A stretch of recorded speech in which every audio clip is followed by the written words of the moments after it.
23 milijonai eurų. Tiek Seimo nariai jau investavo į nekilnojamą turtą užsienyje. Ar žinai kodėl? Seimo nariai jau žino, kad Kroatija ne tik poilsiui, bet ir tavo finansiniai laisviai. Kroatijoje yra salų, kuriuose poilsio kampelis atsiperka pats. Tai reikia pasirinkti tinkamą salą. Galvoji tik pailsėti, bet kai išvažiuos, tavo nekilnojamas turtas dirbs tau. Kiekvienas rytas su panorama į Adrijos jūrą. Ne tik atostogos, bet ir gyvenimo kokybė. Įprastai turistinis sezonas trunka nuo 9 iki 10 mėnesių, kur nuomos kainos svyruoja nuo 150 iki 450 eurų už parą. Kroatijos salose nekilnojamo turto kaina taip pat ženkliai mažesnė nei žemyne. Namą ant Adrijos jūros kranto gali nusipirkti už 150 000 eurų.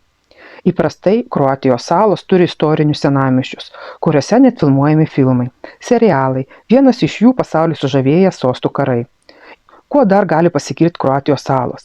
Tai nepriekaištingai išvystyta socialinė inžinerinė sistema, internetas veikia puikiai, ne taip kaip Italijoje. Taip pat visose salose yra daugybė išskirtinių paplūdimių, kuriuose drąsiai gali mėgautis jūrą. O ką kalbėti apie maistą ir gardžias daržoves ir šviežias jūros gėrybės mažose restoranėliuose.